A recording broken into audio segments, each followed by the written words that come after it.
Hello guys! Hello! This is for Gemini. Gemini, welcome dito sa aking channel. Kabalaran 888, welcome Gemini. Alamin natin kung anong messages, vibration, gabay, energy para sa inyong lahat. This is general reading, so pwede kang makaresonate. Kunin natin lahat ng energy na gusto mong lumabas dito. Okay, there's a journey, there's a angel of love, and there's a deceit. Ang nakakaloka sa'yo is, ang hinahanap natin dito is financial. Pero yung lumabas sa'yo pera ay relationship, love life. Tingnan natin. Gemini, possible na are you in a relationship?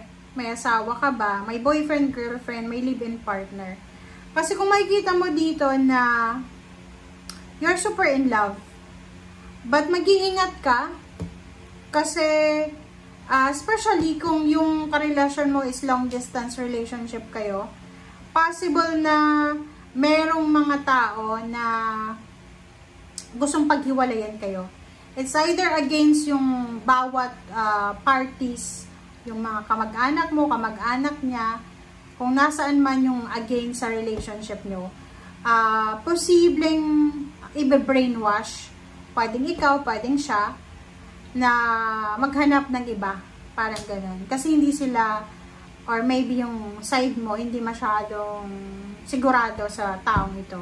So, long distance relationship siya. Okay? So, please comment down below if you resonated. Kasi, di ko alam bakit lumabas dito love life eh. Or maybe there's a Gemini here na gusto mo magtrabaho sa ibang bansa, or pwedeng yung person mo gusto magtrabaho sa ibang bansa, but there's something sa inyong dalawa na natatakot kayo kasi baka magloko, magkaroon ng third party ang isa sa inyo. Comment down below. Bakit ganun?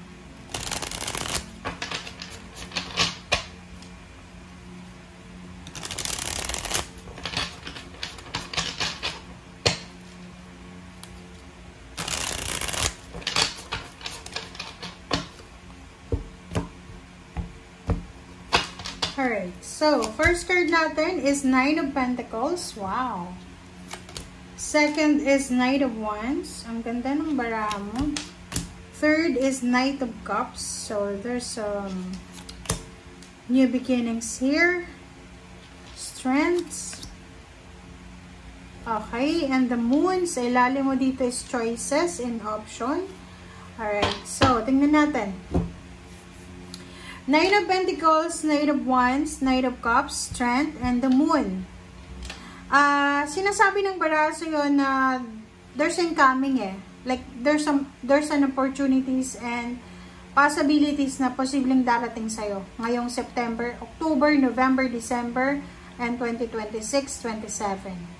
Kung makikita mo dito, there's an opportunity na posibleng magdadala sa'yo ng excitement, magdadala sa'yo ng confidence.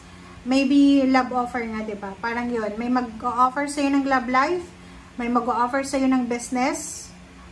Like business proposal or any proposal siya. Or ano to?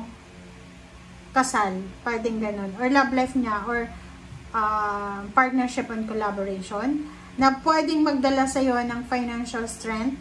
Pwedeng magdala sa'yo ng financial achievements. Parang kung ano man to na darating sa'yo, ay pwede siyang maging rason para maging financially stable ka na individual. Or maging strong yung foundation mo, especially money. But mayroon ditong the Moon, you have something na nararamdaman ka eh. Parang nararamdaman mo na hindi ka pa sigurado. Like for example, may offer ng job international. May offer ng love life international.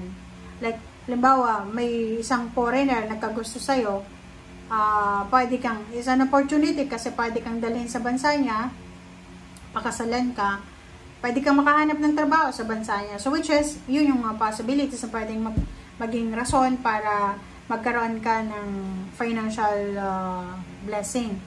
But the problem is, meron dito na the Moon, so meron kang mga inaalala, meron kang mga wino-worry sa buhay, meron kang mga iniisip na what if, okay?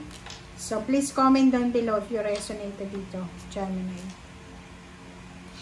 Oh, tingnan mo. Hindi ko alam, ang hinahanap natin pera, mensahe sa pera, pero lumalabas puro emotion. Oh, 5 of Cups and Ace of Swords, sorry.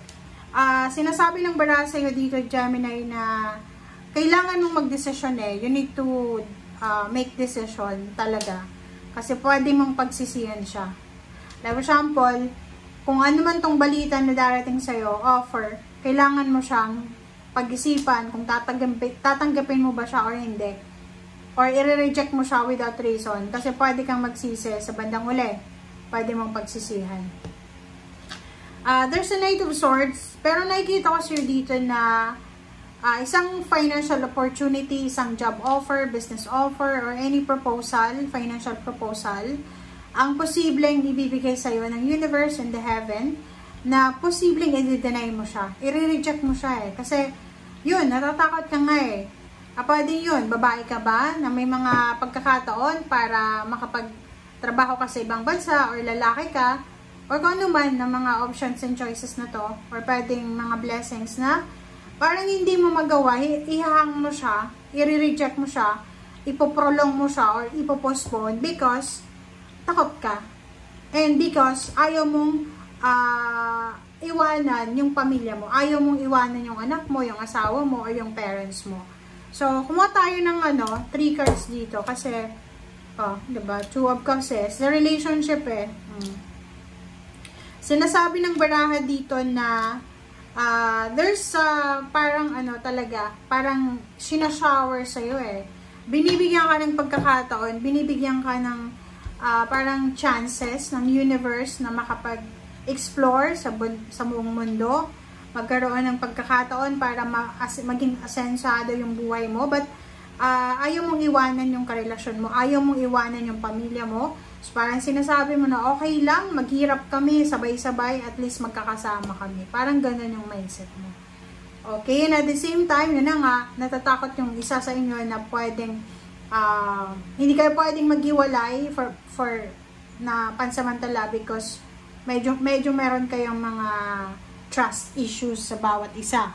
Pwedeng yung isa may history na ng cheating, or pwedeng hindi natin alam. So, sinasabi ng bara, basta sinasabi sir dito na this September and October, ang mayroong mga possibilities sa buhay mo na posibleng siya yung katuparan ng wishes mo. Diba? Katuparan ng pangarap mo eh. But the problem is, meron sa inyo ditong masyadong natatakot kayo sa kung ano yung mangyayari sa bukas, makalawa, or kung ano yung mangyayari sa darating na araw.